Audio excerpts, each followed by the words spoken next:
ज़्यादातर हमारे सभी माननीय सांसद आपसे परिचित हैं, आपके जीवन से भी परिचित हैं।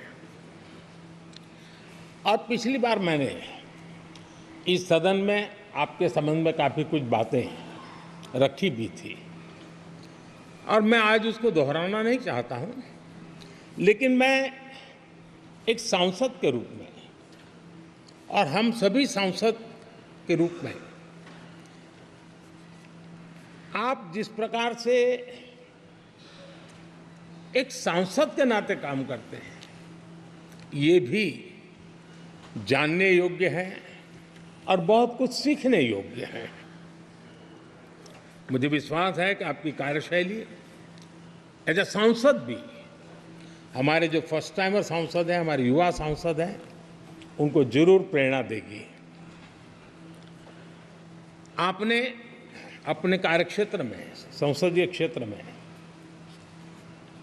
स्वस्थ मां और स्वस्थ शिशु एक कमिटमेंट के साथ जो अभियान चलाया है और सुपोषित मां, इस अभियान को आपने जिस प्रकार से अपने क्षेत्र में प्राथमिकता देकर के खुद को इन्वॉल्व करके किया है, वो वाकई प्रेरक है। आपने कोटा के ग्रामीण क्षेत्रों में हॉस्पिटल ऑन व्हील्स, ये भी एक मानव सेवा का उत्तम काम, जो राजनीतिक कामों के सिवाय करने वाले कामों में आपने चुना है, वो भी अपने आप में गांव-गांव लोगों को स्वास्थ्य सेवाएं पहुंचाने में मदद कर रहा है। आप नियमित रूप से गरीबों को कपड़े, कंबल, मौसम के अनुसार छाता की जरूरत है छाता, जूते, ऐसी अनेक सुविधाएं समाज के आखिरी तबके के जो लोग हैं उनको खोज करके पहुंचाते हैं। खेलों में प्रोत्साहन देना आपके क्षेत्र के युवकों में, ये आपने एक प्राथमिकता के रूप से काम उठाया है। आपके पिछले कार्यकाल में 17वीं लोकसभा में मैं कहता हूं कि संसदीय इतिहास का वो स्वर्णिम कालखंड रहा है। आपकी अध्यक्षता में संसद में जो ऐतिहासिक निर्णय हुए हैं, आपकी अध्यक्षता में सदन के माध्यम से जो सुधार हुए हैं,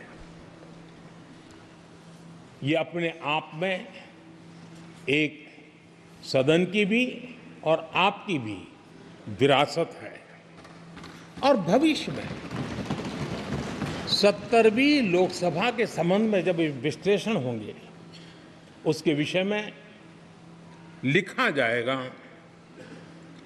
तो भारत के भविष्य को नई दिशा देने में आपकी अध्यक्षता वाली 70वीं लोकसभा की बहुत बड़ी भूमिका रही है।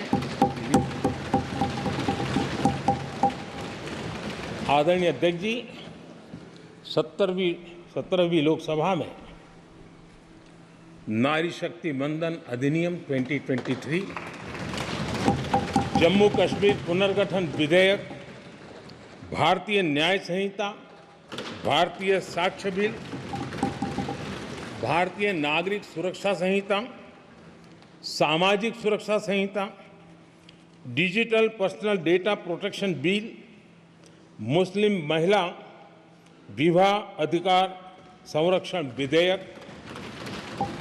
Transgender persons protection of rights bill, consumer protection bill, direct tax, विवाद से विश्वास विधेयक, सामाजिक, आर्थिक और राष्ट्रीय महत्व के ऐसे कितने ही महत्वपूर्ण ऐतिहासिक कानून 17वीं लोकसभा में आपकी अध्यक्षता के अंदर इस सदन ने पारित किए हैं और देश के लिए एक मजबूत नींव बनाई है।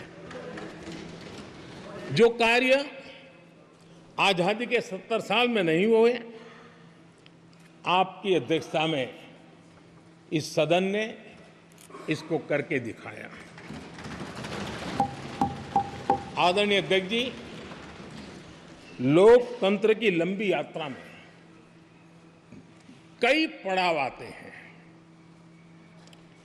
कुछ अवसर ऐसे होते हैं जब हमें कीर्तिमान स्थापित करने का सौभाग्य मिलता है।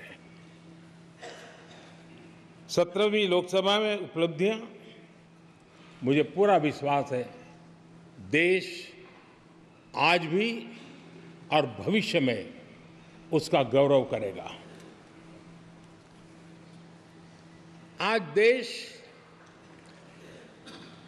अपनी आकांक्षाओं की पूर्ति के लिए भारत को आधुनिक बनाने की दिशा में जब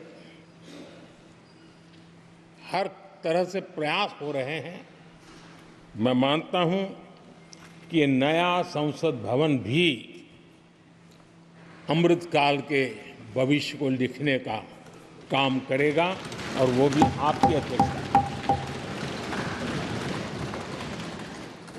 नए संसद भवन में हम सबका प्रवेश आपकी ही अध्यक्षता में हुआ और आपने संसदीय कार्यप्रणाली को प्रभावी और जिम्मेदार बनाने का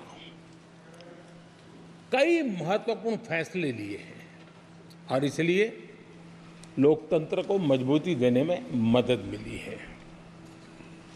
लोकसभा में हम पेपरलेस डिजिटल व्यवस्था से आज काम कर रहे हैं। पहली बार आपने सभी माननीय सांसदों को ब्रीफिंग के लिए एक व्यवस्था खड़ी की। इससे सभी माननीय सांसदों को भी आवश्यक रेफरेंस मटेरियल मिला। उसके कारण सदन की चर्चा अधिक पुष्ट हुई और ये आपका एक अच्छा इनिशिएटिव था जिसने सांसदों में भी विश्वास पैदा किया। हाँ, मैं भी कुछ कह सकता हूँ, मैं भी अपने तर्क दे सकता हूँ। तो एक आपने अच्छी व्यवस्था को विकसित किया है। आदरणीय अध्यक्ष जी, G20 भारत की सफलता के एक महत्वपूर्ण पृष्ठ है, लेकिन बहुत कम चर्चा हुई है, वो है P20। और आपके नेतृत्व में G20 देशों के जो पीठासीन अधिकारी हैं, स्पीकर्स हैं, उनका सम्मेलन आपकी अध्यक्षता में हुआ और अब तक P20 के जितने सम्मेलन हुए हैं उसमें ये ऐसा अवसर था कि दुनिया के सर्वाधिक देश आपके निमंत्रण पर भारत आए और बहुत ही उत्तम प्रकार के निर्णय उस समिट में हुए और उसने विश्व में भारत की लोकतंत्र की जो प्रतिष्ठा है उसको गौरव देने में बहुत बड़ा रोल अदा किया है। आदरणीय अध्यक्ष जी, ये हमारा भवन ये सिर्फ 4 दीवारें नहीं है। हमारा ये संसद 140 करोड़ देशवासियों की आशा का केंद्र है।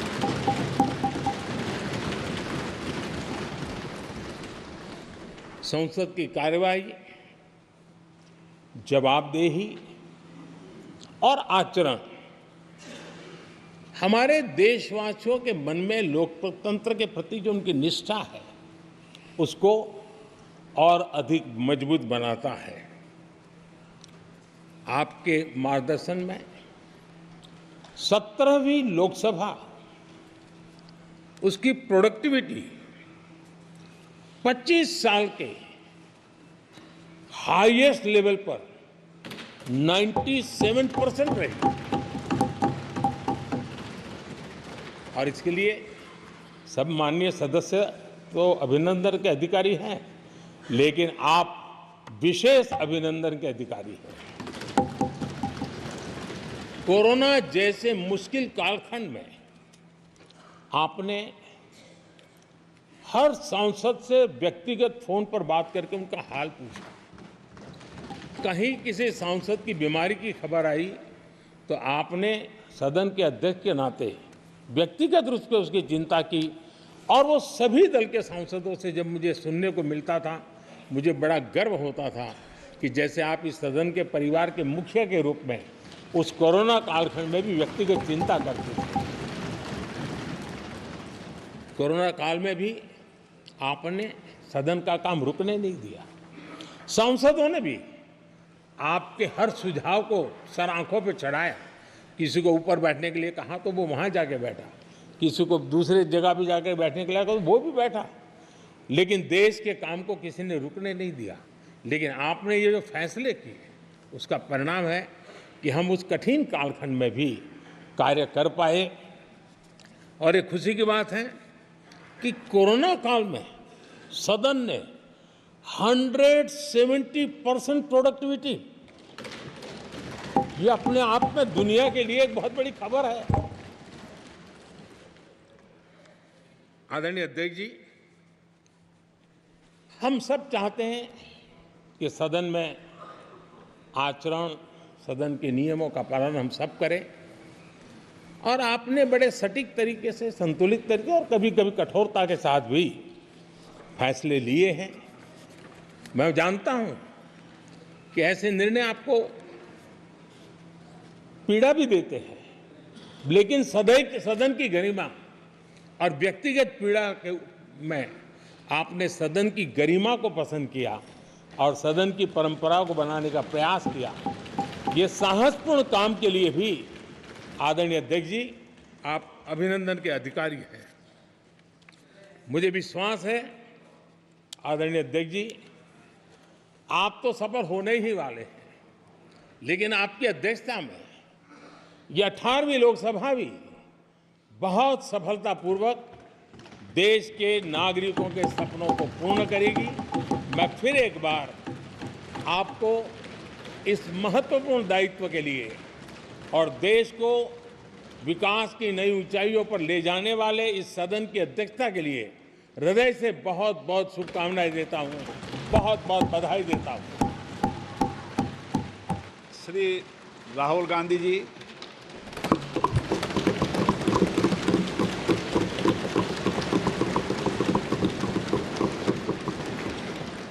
Speaker, sir, I'd like to congratulate you for your successful election.